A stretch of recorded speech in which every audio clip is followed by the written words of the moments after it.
Hola chicos, muy buen día, ¿cómo están? Espero que se encuentren todos ustedes muy bien.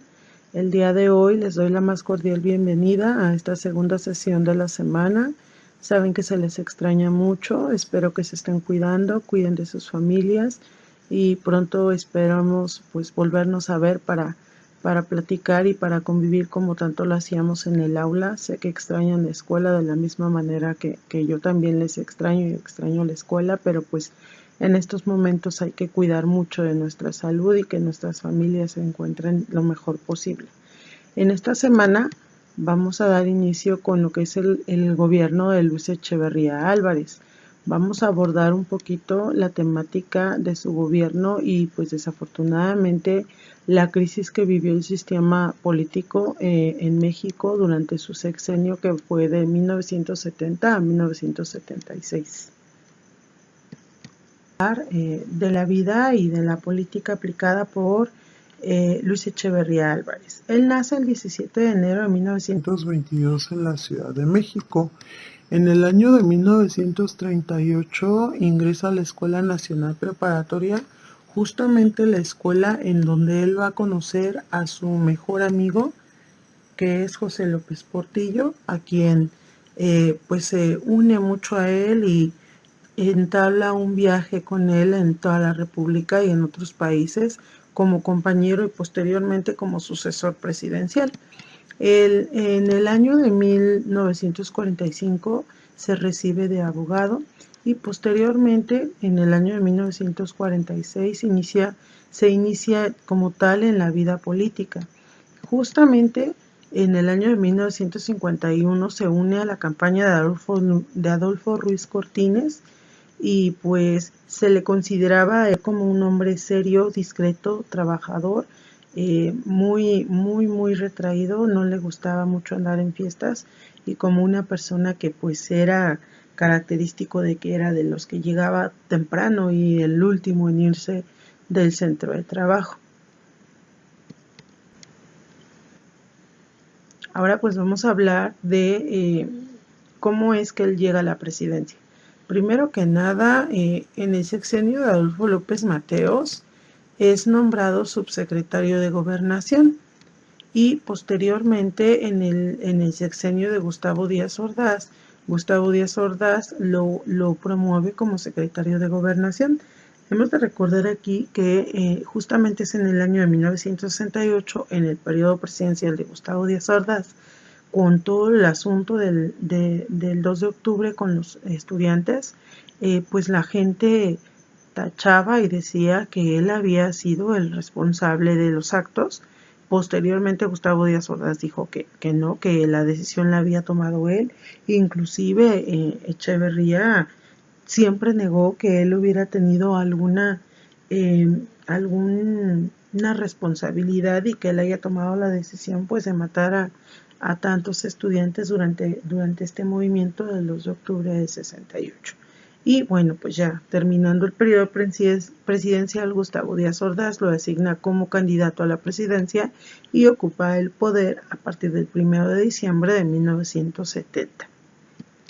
Vamos a hablar de lo que pasó a raíz del conflicto estudiantil. Primero que nada, recordemos que pues la gente lo tachaba por toda la situación que se había vivido en el país, motivo por el cual una vez que él asumió la presidencia trató de redimirse con los estudiantes, primero que nada invirtiendo más en lo que es el apoyo a la UNAM. Pasó de los 600,000 a los 2.2 millones de pesos invertidos en la UNAM.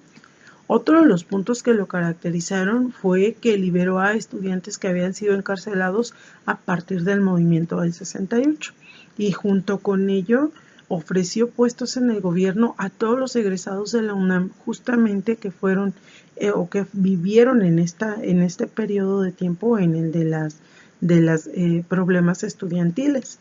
Y aquí hubo varias cosas. Él liberó estudiantes, pero en el fondo la sociedad seguía recordando ese momento, esa época, y hubo manifestaciones y de nueva cuenta hubo grupos que se reunieron para pues reclamar todo lo sucedido en el 68.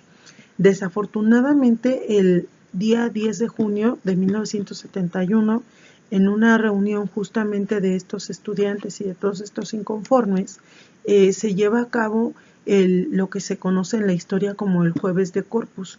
Es otro episodio similar al del 2 de octubre del 68, en donde de nueva cuenta se introducen personas, en este caso no eran personas de guante blanco como sucedió en el 2 de octubre, pero eran denominados como los halcones, y de la misma manera entraron, violentaron a los estudiantes, les agredieron y mataron a varios de ellos. Ahora vamos a hablar de la parte económica. Desafortunadamente, para la historia de nuestro país, él amplía la deuda externa, que era de 8 a 26 millones de dólares, es decir, triplicó la deuda de nuestro país con el resto de países extranjeros. ¿Por qué sucede esto? Antes que él entrara al poder, había un proyecto que se llamaba el Desarrollo Estabilizador, que consistía en lograr la inversión y el crecimiento del país. Cuando él entra a la presidencia, define y decide acabar con este proyecto y desarrollar algo que llamó el desarrollo compartido, que no era otra cosa más que repartir las ganancias y el dinero a toda la población, el dinero que había en el gobierno. Esto de alguna manera afectó y disminuyó la inversión extranjera. Los inversionistas vieron a México como un país no apto justamente para desarrollar ningún proyecto nuevo ni favorecer la economía del país. Generó algo muy importante. En este caso, el país se quedó sin dinero y lo que hacía Echeverría era pues solicitar dinero prestado. Esto llegó a un extremo muy grande, dado que justamente su propio secretario de Hacienda, Hugo Margain, llegó a afirmarle: hemos llegado al límite, no podemos pedir dinero prestado más porque ya no se puede pagar. Aún así, él no le hizo caso, incluso lo removió del puesto, y es cuando designa a su amigo José López Portillo como el nuevo secretario de Hacienda. Y prácticamente la economía del país se manejaba desde Los Pinos, y desafortunadamente hubo mucho despilfarro de dinero y la inversión se iba a obras que de plano no eran productivas para la nación, o pues simple y sencillamente en la corrupción. Y aquí vamos a tener un pequeño problemita. ¿Por qué? Porque la iniciativa privada, las empresas privadas justamente unieron sus fuerzas y se crea el Consejo Coordinador Empresarial. Esto con la finalidad pues de entre ellos enfrentarse y ayudarse de la crisis que vivía nuestro país, dado que el peso se devaluó a tal extremo que pasó de estar a 12.50 a los 25 pesos por dólar. Él de alguna manera encabeza una lucha pues muy ingrata contra los inversionistas y contra toda la gente pues adinerada, e incluso les decía que eran los empresarios o los riquillos, y les hablaba de manera despectiva cuando comenzó a darse cuenta que pues ellos dejaron de darle ni apoyos y dinero al gobierno.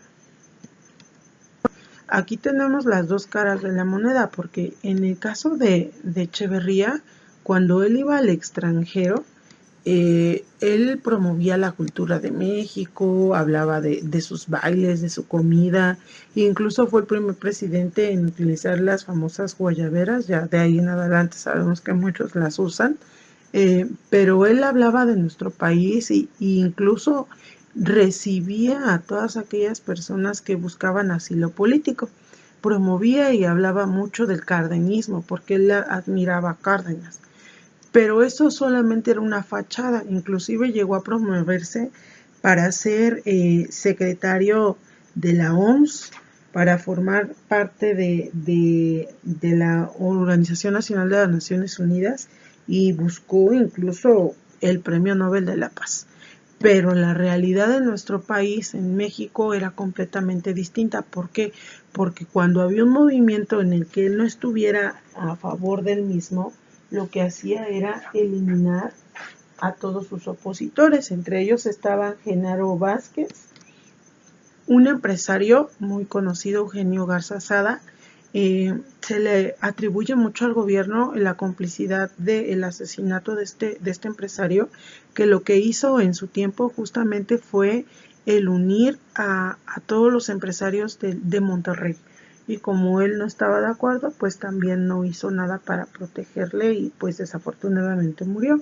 Y junto con ellos pues también está Lucio Cabañas, que también fue otro guerrillero y otra persona pues de renombre, y que pues en el periodo de Luis Echeverría lo que se hacía era prácticamente encarcelar, torturar y desaparecer a todas aquellas personas que no estuvieran a favor de la política y de la ideología del presidente. Desafortunadamente la situación del país se fue a pique. ¿Por qué? Porque pues la economía se devaluó el peso en un extremo muy grande. La deuda se aumentó y es una deuda que seguimos pagando, y esto por la intención de querer el compartir la riqueza del país y hacer creerle al mundo entero pues que él estaba a favor de nuestro pueblo, del pueblo mexicano. Inclusive su misma esposa hacía labores de campo y hacían visitas y todo para tratar de demostrar ese acercamiento con el pueblo mexicano. Entonces, esto sería todo, chicos. Espero no haya ninguna duda. Saben que estoy con ustedes para cualquier duda o aclaración.